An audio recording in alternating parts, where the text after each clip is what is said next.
Mo Abudu is the founder and chief executive of EbonyLife TV, and our primary goal for the channel was to create more positive narrative around Africa.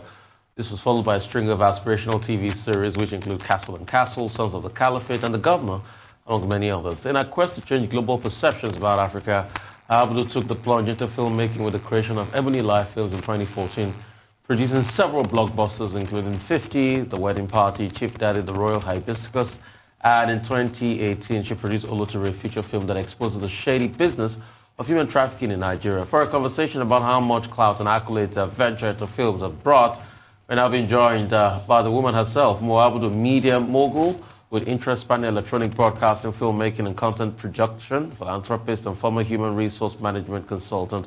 Welcome to the program. I mean, you've gone through many, many shades of being productive, and kudos to you for what you have done. But I want to talk about the exciting new deal you've got with Jada Pinkett Smith, pushing the envelope as regards film and movies in Africa. Goodness me. How far is this going to go to help a lot of people out there? Hi.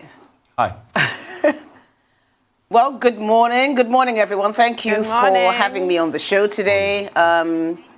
There's nothing I love more than live television. Kind of puts you on your toes, but it's good to be here. Thank you so much. Yes, our latest deal, really exciting. Very excited about it. It's our fifth deal, actually, with regards to all the international deals we've been doing. We started in 2018 with a three-scripted deal with Sony. Then we did another deal with AMC on an African sci-fi series. Then we did the big multiple deal with Netflix. Then we did a first look deal with Sony. And then this incredible deal, of course, with Westbrook. So, for me, the reality is that for the longest time, we just haven't had a voice, a continent-wide voice that has gone global. So, of course, as you know, my journey into television started late. I mean, I only got into doing my talk show when I turned 40. And then as soon as I started to see, the progress of that and the impact that was having, I realized that it was important to play even a bigger role. Hence the move into doing more shows and then EbonyLife Television and EbonyLife Films, and then saying it's really time to take our stories to a global space and pitching and reaching out to, to various co-production partners in the global space. I mean, what we've done is exceptional. I pat myself on the back, I pat the team on the back, because it just has never been done before. But it is important to give the continent a voice. We must get in the room. Our stories are important. They must be told. We've got great talent, great story, story editors, story writers, producers, directors, the entire value chain. We've got all of that. It's now time to put it all together and say to ourselves, how do we take these stories to a global space? And I'm happy we're doing that. So the Westbrook deal, to go back to that, that's the most recent. It's very exciting for us, yes. Okay, well, Mo, good to see you, and congratulations on your many accomplishments. Many Nigerians. Thank you very are much. Proud of you. But very quickly, this Thank you. engagement with Westbrook, Jada Pinkett and Will Smith, we've been told there is a series, there's also a television a movie. Maybe you want to shed some light on Dada Safari's The Gods and the other third one that you have. What kind of African stories do you want to tell? And then second, quickly, because, we can't have you here and then you just go like that without talking about your deal with Netflix and that controversy about Oloture. How has that been resolved? Because we discussed that a lot on this program. Okay, well, let's talk about Westbrook, because that was the first question you asked, and the deals that we're doing. There are three projects within the Westbrook deal. It's 2 television series and a feature film. So the first project is called Dada Safaris, and Dada is a Swahili word that basically means sisters. It's an Afropolitan dramedy series. It follows 4 best friends who, after finding themselves at personal and career dead ends, take a leap to the wild side when one of them inherits a safari. So it's basically about all of them leaving their comfort zones in the United States, moving to this safari lodge, and then, life begins anew for all of them. I think what we've done with the stories that we've been able to pitch and we've had partnerships with, it's finding stories that will resonate globally. That's really what's important, and that's what we've done with this current slate. The second project, another TV series, is called The Gods.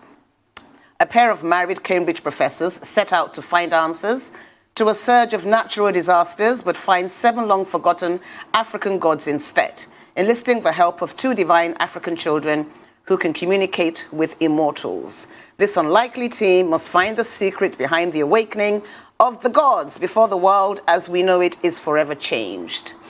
And the third one that I love, we love weddings in Africa, in Nigeria, and all over the world. It's called Are We Getting Married? It's a comedy feature set in the United States, and it tells the story of a daughter of an embarrassingly wealthy Nigerian family who falls in love with a nerdy but charming African-American from Atlanta. And it's about the big Yoruba wedding that will follow thereafter. They wanted a nice, cozy, intimate wedding, but the parents are not having it. So that is the slate that we have with Westbrook, and we're very excited about it. Now, yes, again, I'm excited about all our deals, and I love them all equally, and we've built some really fantastic global partners and relationships. And of course, Netflix are trailblazers on the continent, and we signed a deal with Netflix in June of last year. The first project on that slate was Oluture, a story about human trafficking.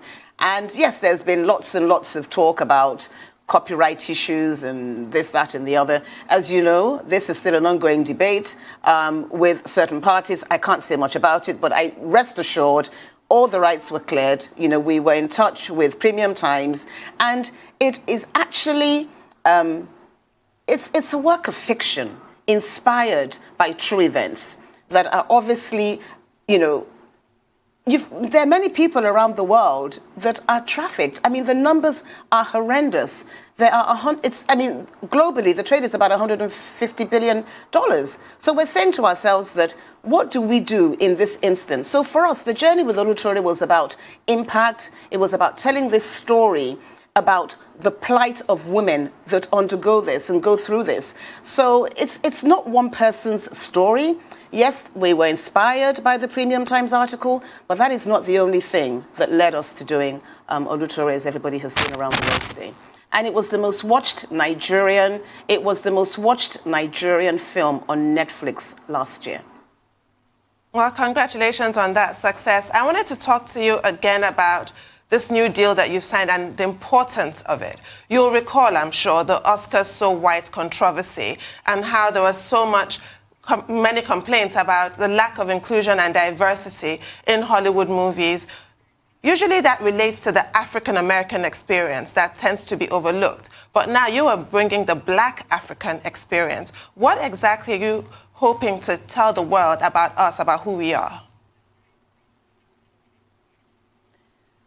That's a great question. The thing is that we've been quiet forever. Nobody really truly knows who we are. I mean, I remember doing my Days of Moments with Mo and standing on a street corner in London and asking randomly anyone that passed, when you hear the word Africa, what do you think? I mean, I heard famine, I heard the babies with flies on their faces, I heard HIV. Safari was about the only positive word I heard. Now, if that's randomly the responses you get from people on the streets of London, then you can imagine what impression they have of our continent. So we can't keep leaving the storytelling to others around us. It's important for us to get involved in it. It doesn't matter if it's news, if it's documentary, if it's film, if it's television. We need to start shedding light on who we are. And I've said we're not going to hide under the carpet either and not tell the truth when we need to tell the truth. A film like Oluture was a challenge for some. I mean, I remember it's probably our only feature film that was not sponsored because the story was dark and it was gritty, and it's the part of Africa that nobody wants to talk about. But as I've said on many interviews, that it's not a Nigerian problem. Human trafficking is a global problem, of which Nigeria obviously is a part of that. So we're not going to hide under the carpet and not tell those really important stories when we have to tell them. Be it for good and be it for bad, it's important to shed light on who we are. We've also told a lot of great stories about women and how strong we are, and, comedy and drama, and all of that comes into it. But what is important is to keep shedding light on who we are as Africans. We've got to be part of that storytelling. I mean, look at a story like the Dahomey warriors. I mean, these incredible women lived hundreds of years ago, yet their story has never, ever been told. And certainly and as you know, with our partnership... We can all attest to the fact that Mo Abudu tells very strong, powerful stories with our films and our productions. Thank you very much, Mo Abudu, for joining us on The Morning Show.